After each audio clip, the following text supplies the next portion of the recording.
Hello dear friends, I'm Sahil Roy and welcome back to my YouTube channel AU Commerce Scholar. This is Economics Mock Test 11 and we are going to cover next 25 questions on economics from question number 251 to question number 275. These questions are important for all those candidates who are going to appear for BCom entrance exam, MCom entrance exam, CRET, NET, JRF, state eligibility test as well as for CTET. अगर ये video beneficial लगे तो like और comment जरूर कीजिएगा। Let's begin with our first question. हमारा पहला question question number 251 है और क्वेश्चन है हमारा which economy is now a myth only as no country in the world is having that type of economy. कौन सा इकोनॉमिक सिस्टम आज के समय में एक तरीके का मिथ है जो दुनिया में सस्टेन नहीं करता है, सिर्फ मान के चला जाता है कि ऐसा एक इकोनॉमिक सिस्टम है।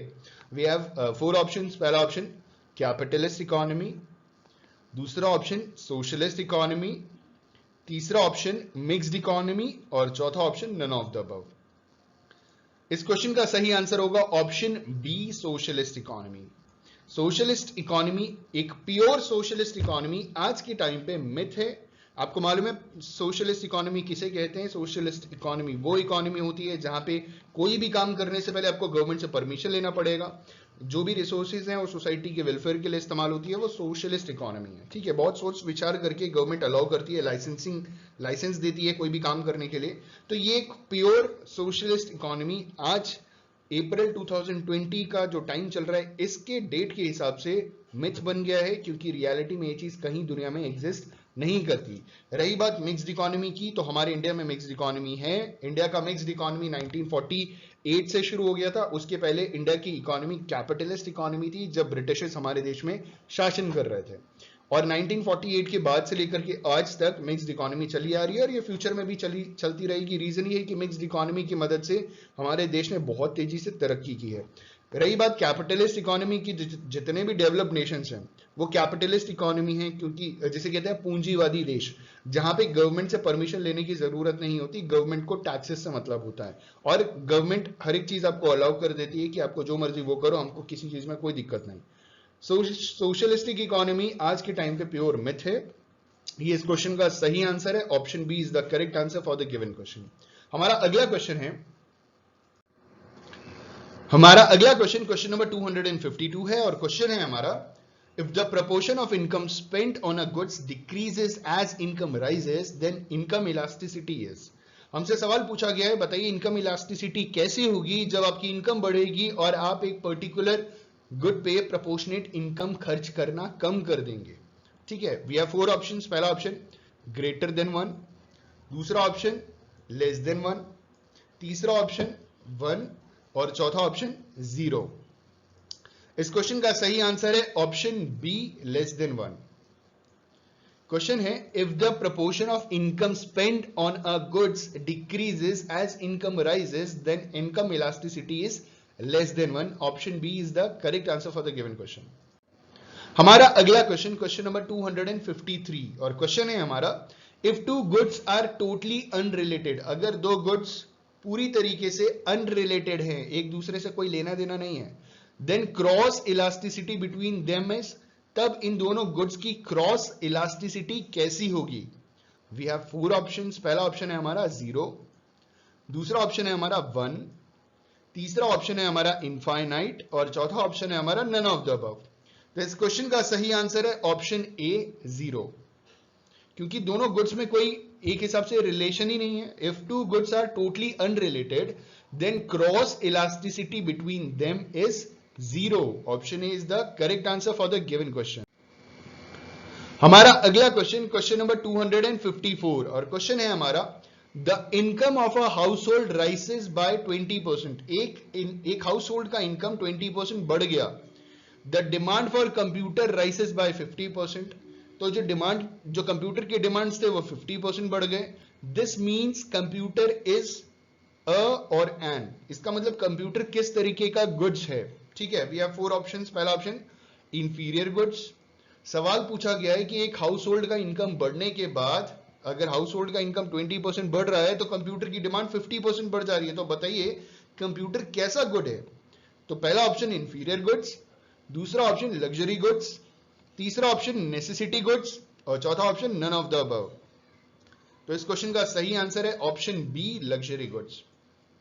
ठीक है, computer is a luxury good क्योंकि आपकी इनकम बढ़ने के बाद इसकी डिमांड आपकी इनकम से ज्यादा तेजी से बढ़ गई, तो it's a luxury goods. Option B is the correct answer for the given question. हमारा अगला क्वेश्चन, क्वेश्चन नंबर 255, और क्वेश्चन है हमारा विच of the following is considered production in economics. इनमें से हम इकोनॉमिक्स में किसको प्रोडक्शन कंसिडर करेंगे? पहला option, teaching CA students in CA institute by a teacher. CA institute में सीए के स्टूडेंट्स को पढ़ाना एक टीचर द्वारा। दूसरा option, singing a song before friends, friends के सामने गाना गाना। तीसरा option, flying kite for pleasure.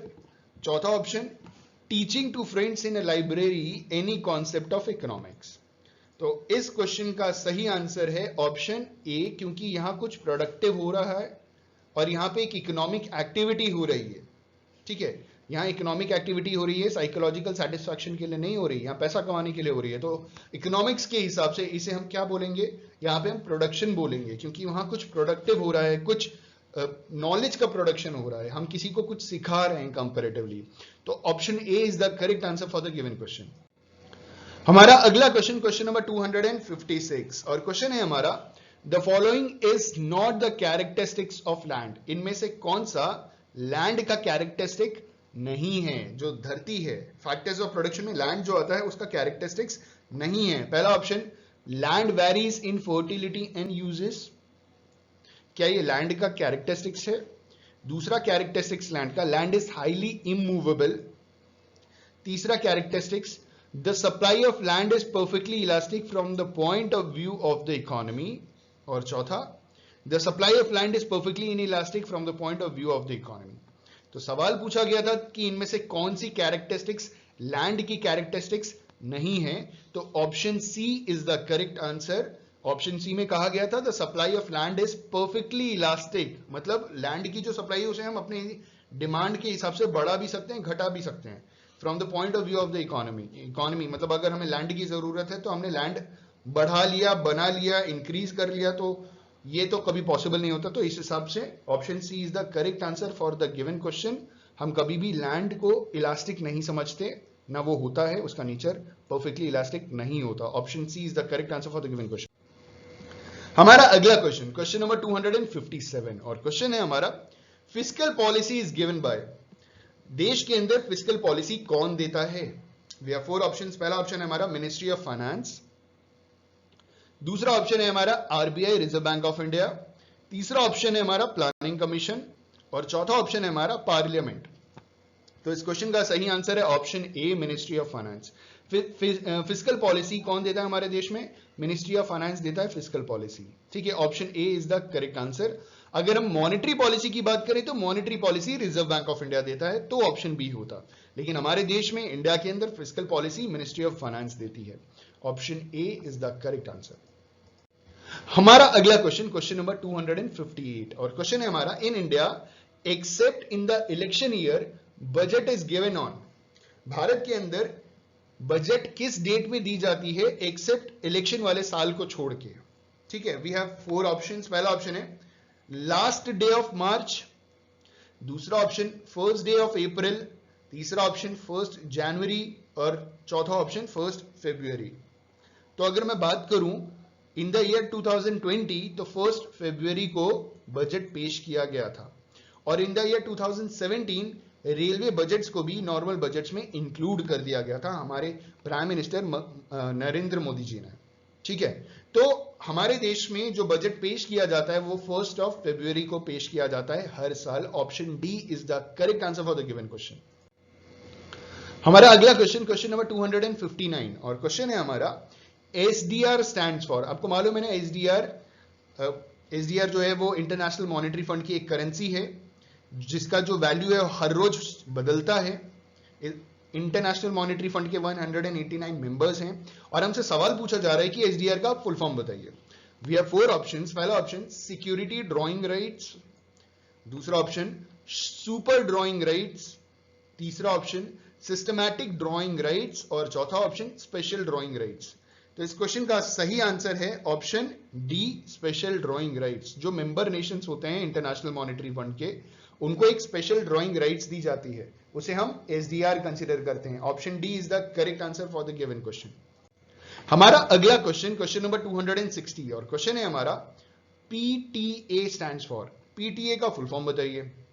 We have 4 options. पहला ऑप्शन है हमारा प्रेफरेंशियल ट्रेड एग्रीमेंट्स, दूसरा ऑप्शन है हमारा प्राइवेट ट्रेड एग्रीमेंट्स, तीसरा ऑप्शन है हमारा पब्लिक ट्रेड एग्रीमेंट्स, और चौथा ऑप्शन है हमारा प्लूरिलेटरल ट्रेड ट्रांजैक्शन एग्रीमेंट्स। तो इस क्वेश्चन का सही आंसर है option A, preferential trade agreements. Option A is the correct answer for the given question. PTA stands for preferential trade agreements.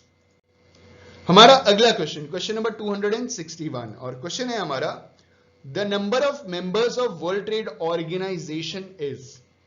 ये सवाल 15 अप्रैल 2020 के हिसाब से पूछा जा रहा है कि 15 अप्रैल 2020 के हिसाब से बताइए, मतलब मैं एकदम लेटेस्ट डेटा आपको बता रहा हूं। वर्ल्ड ट्रेड ऑर्गेनाइजेशन के नंबर ऑफ मेंबर्स बताइए आप 15 अप्रैल 2020 के बेसिस पे।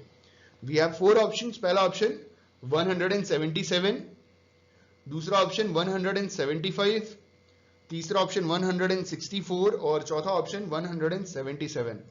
तो इस क्वेश्चन का सही आंसर है option C, 164. The number of members of World Trade Organization as on 15th April 2020 is 164. हमारा अगला क्वेश्चन, क्वेश्चन नंबर 262, और क्वेश्चन है हमारा International Finance Corporation comes under. International Finance Corporation इनमें से किसके अंडर काम करता है? We have 4 options. पहला ऑप्शन वर्ल्ड ट्रेड ऑर्गेनाइजेशन, दूसरा ऑप्शन वर्ल्ड बैंक, तीसरा ऑप्शन इंटरनेशनल मॉनेटरी फंड और चौथा option United Nation Development Association. तो इस हिसाब से इस सवाल का सही जवाब है option B, World Bank. International Finance Corporation comes under World Bank. International Finance Corporation comes under World Bank. Option B is the correct answer for the given question. हमारा अगला क्वेश्चन, क्वेश्चन नंबर 263, और question है हमारा विच of the following is not the function of world bank. हमारे पास 4 option दिए गए हैं और हमसे सवाल पूछा गया है कि इनमें से कौन सा वर्ल्ड बैंक का फंक्शन नहीं है। पहला ऑप्शन है हमारा to help its member countries in the reconstruction and development of their territories. दूसरा ऑप्शन है to provide finance for long term purposes.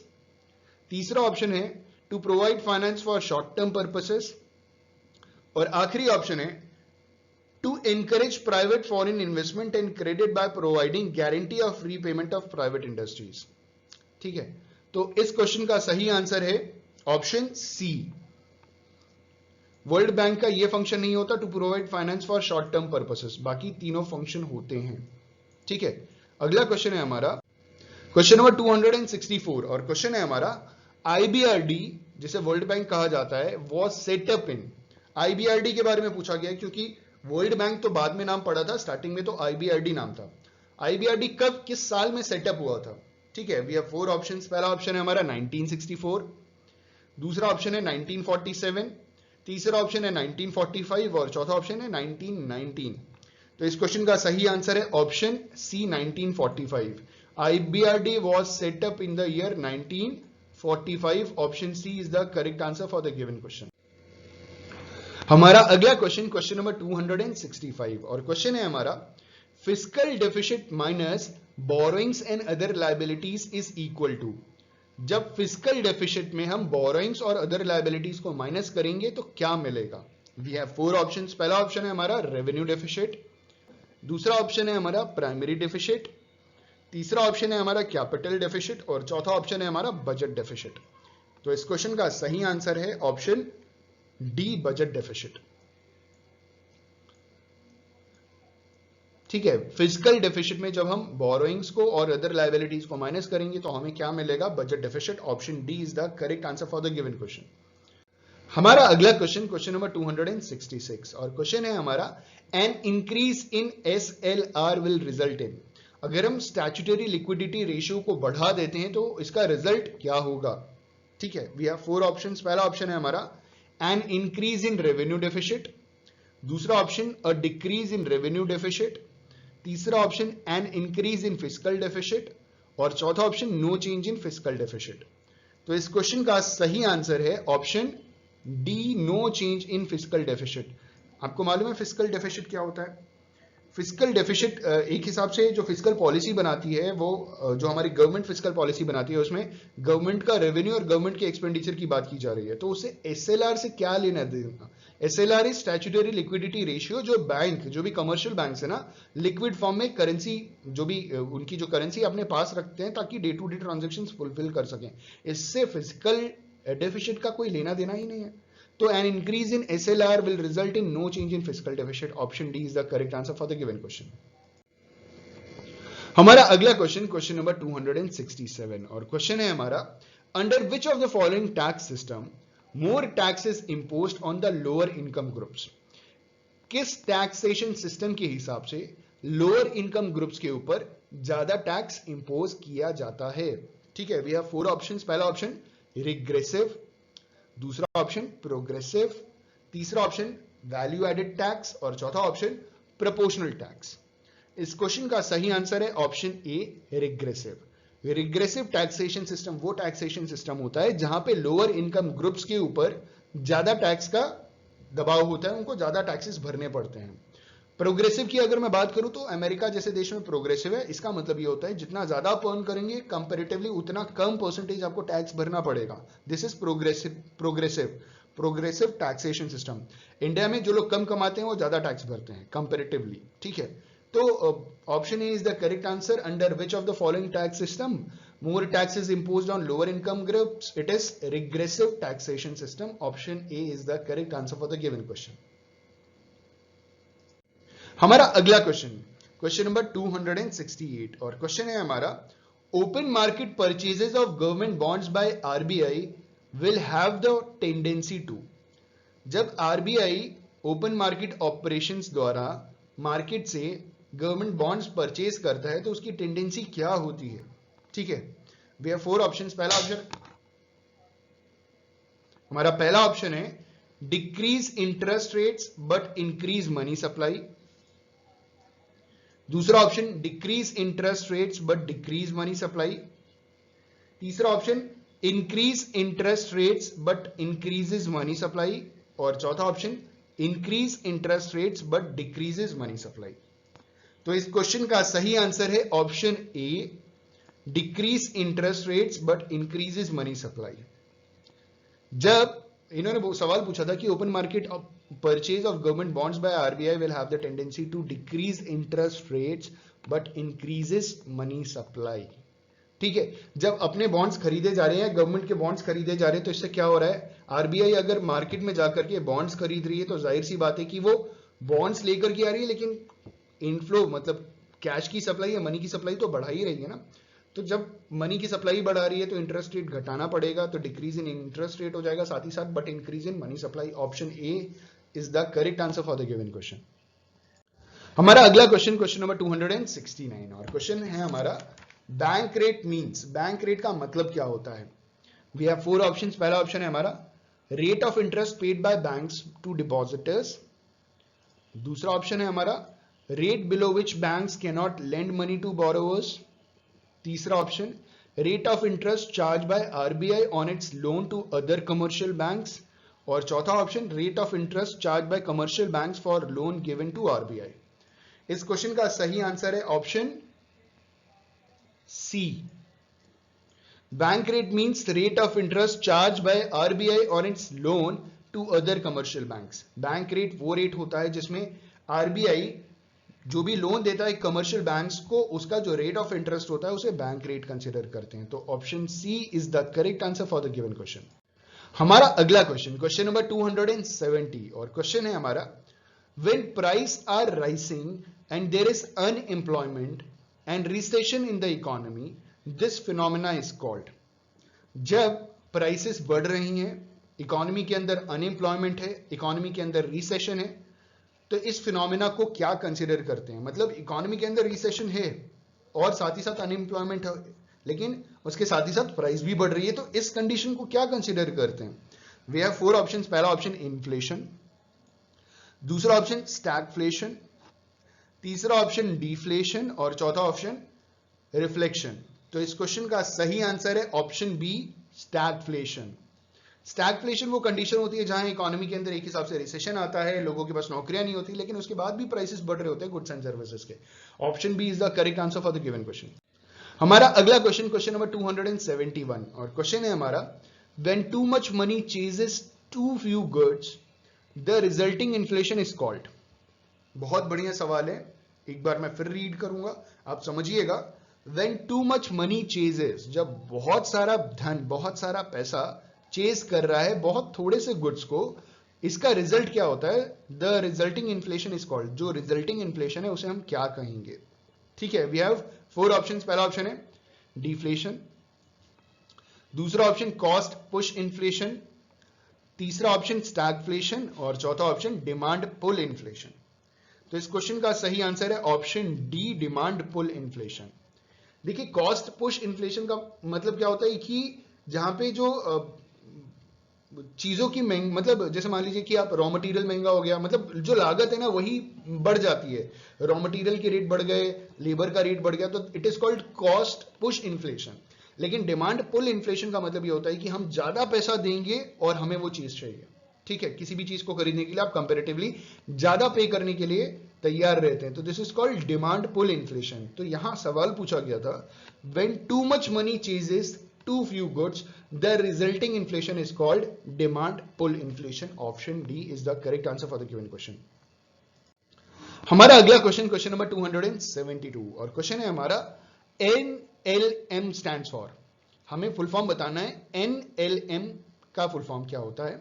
We have 4 options. पहला ऑप्शन नेशनल लिटरेसी मिशन, दूसरा ऑप्शन नेशनल लॉ मिशन, तीसरा option national logistic mission, और चौथा option national literacy mission.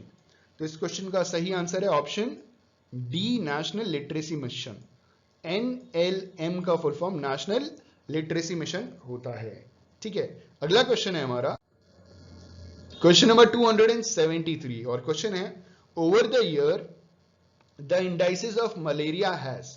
Bharat के अंदर पिछले कुछ सालों में जो मलेरिया है वो बढ़ा है, घटा है, क्या हुआ है उसके साथ? जो मलेरिया इज अ डिजीज ना, मच्छरों के काटने से जो मलेरिया हो जाता है, वो बढ़ा है, घटा है, क्या हुआ उसके साथ? We have 4 options. पहला ऑप्शन है इंक्रीज्ड, दूसरा ऑप्शन रिड्यूस्ड, तीसरा ऑप्शन रिमेन द सेम, और चौथा ऑप्शन डबल्ड।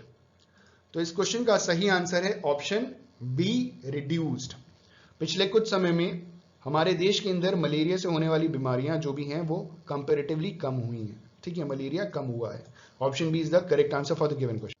हमारा अगला क्वेश्चन, क्वेश्चन नंबर 274, और क्वेश्चन है हमारा, who is the regulatory authority for securities market of India. Bharat के अंदर सिक्योरिटीज मार्केट का रेगुलेटरी अथॉरिटी कौन है? वी हैव 4 ऑप्शंस, और चारों ऑप्शन के बड़े शॉर्ट फॉर्म दे रखे हैं। RBI, reserve bank of India, दूसरा SEBI, securities exchange board of India, तीसरा TRAI, telecom regulatory authority of India, और चौथा BSE, बॉम्बे स्टॉक एक्सचेंज। तो इस क्वेश्चन का सही आंसर है option B, SEBI, securities exchange board of India. Option B is the correct answer for the given question. हमारा आखिरी क्वेश्चन, क्वेश्चन नंबर 275, और क्वेश्चन है हमारा, postal network in India is dash in the world. जो India के अंदर postal network है ना, वो दुनिया में कितने नंबर पे आता है? We have 4 options. पहला ऑप्शन है थर्ड लार्जेस्ट, दूसरा ऑप्शन सेकेंड लार्जेस्ट, तीसरा ऑप्शन लार्जेस्ट, और चौथा ऑप्शन 10th लार्जेस्ट। तो इस क्वेश्चन का सही आंसर है option C, largest in the world. India का जो पोस्टल नेटवर्क, एक तो देश इतना बड़ा, ऊपर से लोग इतने ढेर सारे भरे हुए हैं हर जगह पे, तो इंडिया का जो पोस्टल नेटवर्क है वो दुनिया का सबसे बड़ा पोस्टल नेटवर्क है, पूरे दुनिया में सबसे बड़ा पोस्टल नेटवर्क है। ठीक है, I just hope and believe कि ये 25 क्वेश्चन आपके लिए बेनिफिशियल रहे होंगे, आपको बहुत पसंद आएंगे, आपको बहुत कुछ सीखने को मिला होगा। अगर वीडियो पसंद है तो लाइक, शेयर, कमेंट करना ना भूलें। Thank you so much and all the best for your examinations. Good luck, have a good day.